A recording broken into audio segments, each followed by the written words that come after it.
What's going on, YouTube? Chugging on Life here one more time, guys. Guys and girls and girls and girls. Yeah. Anyway, guys, this right video was sparked by a comment that I got. Realizations that most owner-operators deal with, and aspiring owner-operators, you guys need to know this. Because if you don't know this, I say, like I did in one video, have a plan, you'll get tricked out your positions. You know what I'm saying? So the whole thing is, like, a lot of owner-operators, guys, is one breakdown away from being out of business. And the only reason they're not out of business yet is because a couple reasons. One reason is they probably get the next check, or they probably get a good week and is able to carry them along just a little bit longer before they finally go down. You know what I'm saying? So they like, let's just, how that will look is like, if I'm in a hole like $2,000 and I have a week where I make about $4,000 for that week, I'm out the hole for the $2,000 and I'm still plus $2,000. Hopefully if nothing take it, like the truck don't take it, nothing like that, right? So that's how most owner operators live. They live check to check. Not most, I would say a lot of them live check to check. They like one major breakdown away from being out of business. For example, it's this guy I knew, right? I used to run this way all the time, going like out of state, right? So you know, when you go the same route, a lot of times every day you see the same muscle, the same trucks on the route. So we all seen each other trucks. We all just started speaking to each other after a while, you know, tuning each other to deuce or whatever. Cause you see each other every day pretty much, different times of the day, but you see each other either going or coming. So anyway, this one guy, I used to see him all the time going the same way I was going. Then one day on my way back, I saw his truck broke down on the side of the expressway, right? I said, man, dang, he went down. So, you know, you see the truck, you like, and I'm looking for him, I see the triangles in the back. I said, dang, he went down. Something going on over there, right? But I'm on the opposite side going. So anyway, next day come, I go back out that same way. I see his truck still sitting on the side of the road. This is the next day. So I go down, go out of town. I come back, his truck's still sitting there. The weekend came and went. That Monday, I go down. His truck's still sitting on the side of the road. Guys, when I finally caught up to the guy, because, you know, eventually, I think like a week later, he got it off the side of the road. What he was doing was, every day he was trying to go out there. He would drive, like, because it was like about a good hour and a half, 2 hours from the city. He said he was driving out from the city, going out there to, like, mess with it, trying to get to work, and if he didn't, he'd just come back to the city, and then he'd go back out there the next day.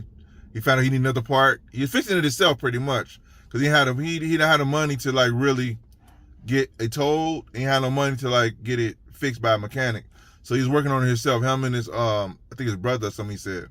So pretty much he ain't had the money to get it towed, so he had to like let it sit on the side of the road while he fixed it on the side of the road for that almost a week.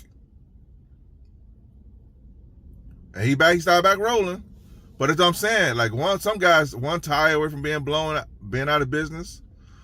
Once they blow a tire, they out of there. You know what I'm saying? You can't even get off the side of the road. You can't get a tire. And I think a lot of people don't understand the realization of that. The fact that you are really, a lot of guys is just really checking it, man. Checking it. And here's another thing I'm gonna touch on too. And this is another reason I think a lot of owner operators can't give it up, even they know they on the verge of being out of there. I mean, out of business pretty much. But they can't give it up is because, like I said, when things is good, owner operator business is good. But when it's bad, it's bad, right? So what happens is some guys, what they do is they build they living expenses up. They got a good case of the lifestyle creep. So when things is good, your mind automatically think optimistic. You think it's always gonna be like this. You know, I'm living high on the hog. You know what I'm saying? Blah blah blah. And that's just natural human behavior, right? But a lot of owner operators get this mindset when things is good, lifestyle creep in, and they start raising their expenses up according to the good times. And then when the bad times come, they so far up, they raise their lifestyle so far up, whereas in that they can't go get a regular job because they can't afford, because the regular job ain't gonna pay as much as it paid as an owner operator in good times. The average trucking job is not gonna pay what a good market as an owner operator would pay. So I'm hoping that makes some sense. So pretty much, a lot of guys feel stuck. They said, well, My expenses is this. The market took a tank. It did this. I'm sure it's hard to try to hold on because I'd rather try to make 2,000 in like 3 or 4 days when things is good, or when I get a spurt of good loads or whatever, versus trying to go work 70 hours and I'm still barely making it because my expenses is just too high, because I raised them up high when things were good in trucking as an owner operator, but when things fell down, now I could barely maintain. So now I'm burning through my savings to maintain my lifestyle that I acquired when things was good in a good market. So a lot of guys, they want to become company drivers again because they don't want to be stressed out with all the headaches they got now, living check to check. But they can't do it because the simple fact is they have all the overhead at the house, and let alone the overhead of a truck. So you take them two, put them together, that person's stressed out, man. Now when he do finally get out the truck, because either the truck go down or he just can't do it no more, it just ain't working for free like he been doing or she been doing. So now you trying to get 2 jobs. You trying to get 2 jobs just to maintain the lifestyle you got when things was good in the market.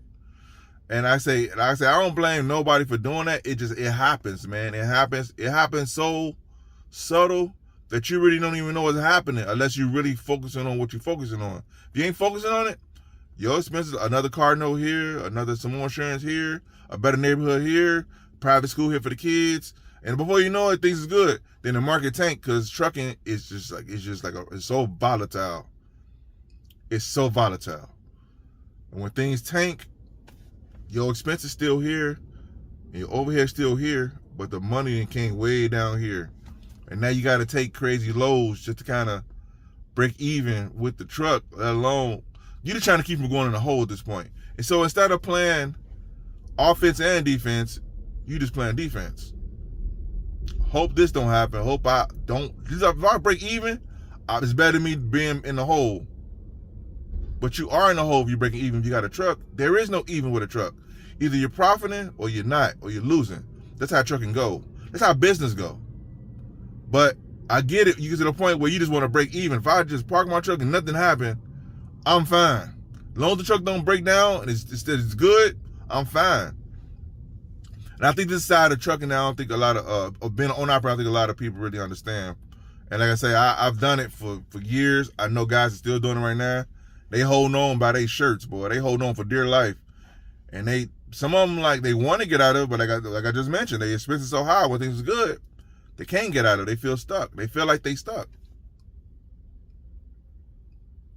So, lot of owner operators, not all, but a lot of them are one breakdown from being out of business. They don't tell you that though. They'll get online and show you. They'll get online and show you, oh man, I made $15,000, man. I made $22,000, man. You know, man. I should have been at this, man. I started this box truck business, man.